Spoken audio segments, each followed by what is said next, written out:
Hello guys, welcome to Data Science Geek Learning. So in this video I am going to show you how to load data and prepare data in Python for data analysis and machine learning purposes. So in this video I am going to use Jupyter Notebook and some Python libraries. The first step in loading the data is that we identify the format of the data that we are using. So there are many formats that you may encounter. Some of them are XLSX, which is a common Excel workbook, and then there is a .csv file. This is the most common file that you are going to encounter. The full form of this is comma separated file, and then there is the normal .txt file, and then .data file, and so on. So first of all, you have to identify the extension of the file that you are using for loading the data, and then when you have identified the format, then you have to open the file using Notepad and see what are the separator that is separating the different data in your file. Like there may be a comma or a tab or maybe a semicolon and so on. So you have to identify what are these separators. So let's do some practical. So here we are in the file explorer, and now let's see what are the different data types. So here is a data file, and let's see how to open it. So first of all, we have to see that this is the .data file. So the extension is .data. Let's right click on it and then open with. Then you have to choose Notepad, and now the data is open. So each row in this data represents a single observation in our data. The different values are separated using comma. So here we can see that separator is comma and a single space. Okay, so let's see how to open it in Python. Now that we have identified the extension and the separator of our file, now let's see how to load it in Python. Now we are going to use a simple library known as pandas. This is used to load data into a data frame. So first of all, we have to import it, and then we are going to load the data. Now here there may be two types of files. Like first is Excel, and the second is other files like csv, .txt, or maybe .data. So first of all, what we have to do is we have to write the path or maybe the relative path with the extension. Don't forget the extension. Then if this is a Excel file, then we are going to use the function read.excel, and we have to specify the sheet name that we want to load. And the second thing is if the file is .csv or maybe .data or .txt, then we have to write the separator that we are using. So it in our case it's comma and a space. So this is a comma and a space. Now let's do some real practical. So here we are in the Jupyter Notebook. As you can see, we have the data that we are going to load, that is adult.data that we just saw, and I have already prepared a Jupyter Notebook that I am going to use for this practical. So first of all, what we are going to do is we are going to import the libraries that we are going to use. We are going to import pandas, numpy, matplotlib, and seaborn. Okay, let's run the cell. Now it is running. Now we are going to load the data using pd.read csv file. As this is not a Excel file, so we are going to use the read.csv read csv function. So here I have mentioned the relative path of the file that I am going to use, and then I am specifying the separator, which is a comma and an extra space, and then I am using an extra variable that is header is equals to none. I am using this because in our file, as we saw in the previous session, that there is no header row in the first column. So if I will not specify this, let's see what will happen. So if I am not going to specify this, and then I will show this. So here you can see that the names of the column are like 39 state government. So these are the data row, these are not the names of the columns. So what we will specify that the header is equal to none, that is the header is not available, and then we will load the data and see the overview of our data using data.head. So here we can see the name of the columns are specified by pandas as default 0, 1, 2, 3, 4. Now we would like to use some predefined column names maybe for our purpose. So I have defined some temporary names using data.columns, and then I'm going to show the data. So here, as you can see, the column names have been modified.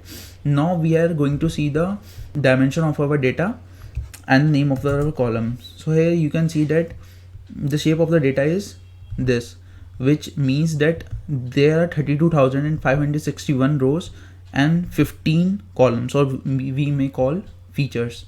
Now we are going to see the data type of our data.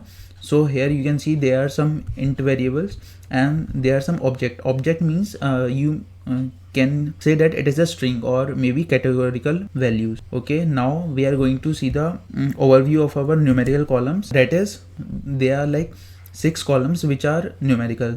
That is age, this is int 64, C, and then this is E, and then they are K, L, M. So these 6 are in numerical columns. So here is the overview of these numerical columns. You can see the mean and standard deviation or minimum and the maximum. Now we are going to plot all the numerical values against each other and see what are the relation between each other. Here we can directly see the relation between different variables. So here I cannot see much relation between them. So let's move forward. Now we are going to see the correlation values between each numerical feature. Here is a matrix representing the correlation values between each column. So as you can see that the correlation value between itself is always 1. So age is correlated with a value of 1 correlation, and similarly here C and age is correlated with a value of minus 0.07. that is, they are negatively correlated, or we can say they are not correlated as the value is very low. Now we can find the values that are high enough, and we can use those columns for maybe machine learning purposes or maybe some other purposes. Okay, now I'm going to show you how to plot a single graph or maybe plot between two variables. So here I have chosen K and E, and I'm going to plot a scatter plot using matplotlib, and here you can specify the labels of X and Y axis, and you can also specify the title of the plot. So here is a plot representing the relation between K and E. We can plot many plots using matplotlib. You can see the documents on their site. Okay, now I noticed in some of the in the data that there were some values which were equal to question mark. So I figured out that the question mark must be present due to the unavailability of the data. So I am going to replace the question mark with a null value. So how I am going to do this? First of all, I am using a for loop, and I am grabbing each column using the data.columns iterable. Now I am going to modify each column using the apply function. So what this apply function does is it apply the function that we give inside this and to each and every value of the column.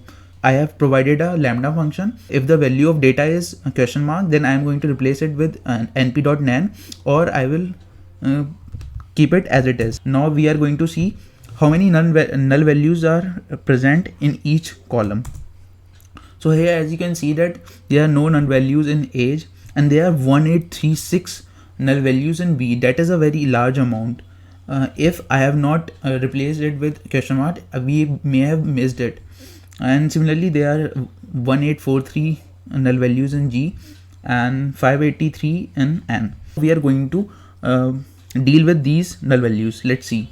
First of all, let's see what are the frequencies of each type of categorical values. So here I am using for loop, and I am grabbing the name of the data columns using data.columns, and then I'm seeing if this is the type, if the type of data is object, then I am using a function by pandas, that is value counts. It counts the number of the frequency of each value present in a particular column, and it prints it. So here we have in the B column, which is a categorical column, we have these values, and the frequency of private is 22,696 and so on. Similarly, In the D column, we have these much of variables around 11, 12 and so on. So we have printed all the categorical values with each value, and here you can see that the type of income is only two, like if the salary of a man is smaller than 50k or the greater than 50k. Now we are going to see what are the value counts of a single column. So let's see data B. So here it is. Now we are going to deal with the null values that were present previously. So I am going to use a similar for loop, that is I'm going to use the column names, and I'm going to check whether it is a categorical or not. If it is categorical, then I'm going to fill the null values using the function fill NA with the mode of the column, that is the value which have the highest frequency in a particular data. Okay, and then I'm going to execute it, and let now see how many null values are present after dealing with them. So here, as you can see, that there are no null values present. So we have replaced all the null values using the mode function and the fill NA function. Now we are going to separate the values which are dependent and independent. So here, as I shown that we have to predict whether the salary of a man is smaller than 50k or the greater than 50k. So this is a dependent variable which is dependent on other 14 variables. So what we are going to do is we will separate it in separate variables, that is using iloc function. So here I am specifying a single column. It means that I am going to grab all the rows in the data, and I am specifying this column -1. This means that I am going to grab all the columns but the last one. And similarly in this, I am specifying that we are going to grab all the rows and only the last column, as I have not specified the column here. Now I am going to show the values. So here I have separated the last variable, that was the type of income, and the other 14 variables in separate columns. Now let's see the shape of the columns. Here we have the same number of rows in both the columns, but in the dependent variables there are 14 variables and the independent variable is only one. Okay, so that's all for this. Don't forget to like and subscribe. How easy was this to load data in Python and analyze it? Tell me in the comments. Thank you for watching, guys. For more such videos, like and subscribe the channel. Please ask your questions in the comments. Thank you for watching.